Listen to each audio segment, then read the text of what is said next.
This video is going to talk about log properties and what they can do for us. There are 3 log properties. They are listed here on the board. The first one is if you have the log of 2 or more variables or expressions or anything multiplied by each other, you can separate them by taking the addition of 2 individual logs. Dividing a log of 2 expressions divided can be separated by a subtraction sign. And then if you have a log that has a power, the exponent can be brought out front and multiplied by the log so that the log no longer has an exponent inside. So this would not have anything then. So we can either condense or expand, so we're going to try some of both. So we're going to expand the following logarithms. The 2 and the x are multiplied by each other. You'll notice that we have a log with a base of 3. Nothing is going to change with that base. That base is going to remain the same. And I am going to basically split this up so I have 2 logs now. I'm expanding it, trying to make it bigger. 2 and x are multiplied by each other, so I have a log that has a 2, a log that has an x, and multiplying turns into adding of 2 logs.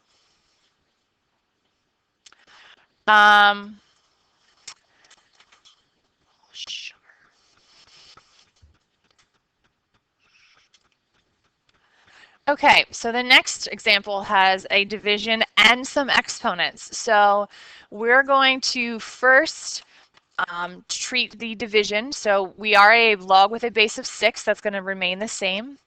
I have a division. So division is going to change to subtraction. That's a 3. So the division is going to be a subtraction between 2 different logs. And now I have 2 exponents that I can bring out front and actually make this 2 log base 6 of A minus 3 log base 6 of B.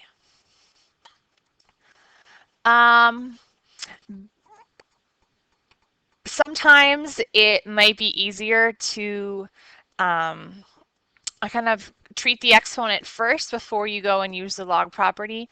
I would probably, in a situation similar to the problem that's right here, I would go through and make that actually be x to the 18th, y to the 6th before I go and start using my log properties.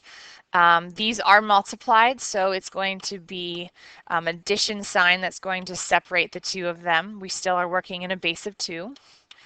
And then once they are separated, I now know their exponents can come out front and be a coefficient at the beginning.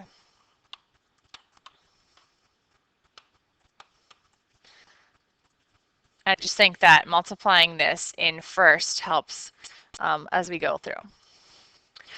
And just another thing to clarify, this last example is here because you can see that there are 3 things that are multiplied together. That's okay, it doesn't have to just be 2. Since they're all multiplied, they're going to be all adding then. For every new thing that you have multiplied, you have a new term. The 2 I'm going to bring out in front right away instead of having the next step. But you can see if I had 10 different factors in there, I just would have 10 different terms here along the bottom.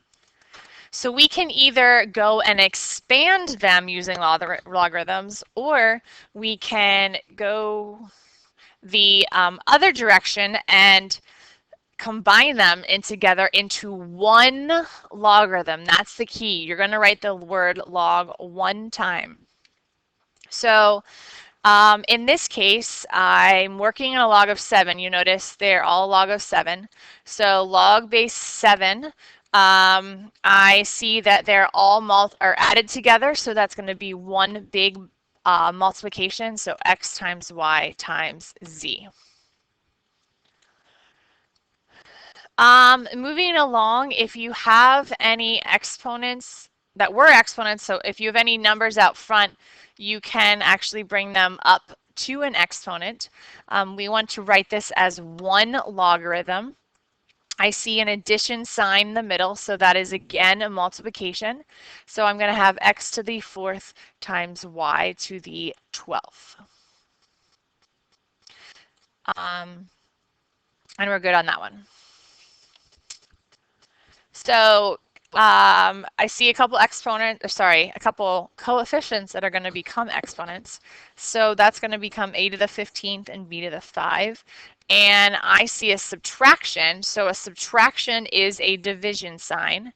I'm going to have a to the 15th and b to the 5. Subtracting the b, so the b is going to be down in the denominator.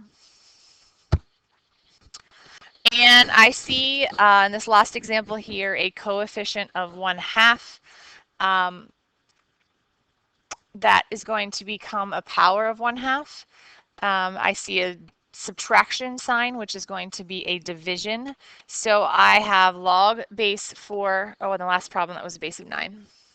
And a base of 3 here. I missed those on both of them. Apologize for that earlier. You definitely want to keep the same base. So that is something that I was just running through the problem, not thinking about. But I am a base of 4, and I see a subtraction, so I'm going to be dividing. So I have x to the 1/2, and then z just has no exponents to it. If you wish, you don't have to. You can make that be the square root of x over z, since a power of 1/2 is equal to a square root.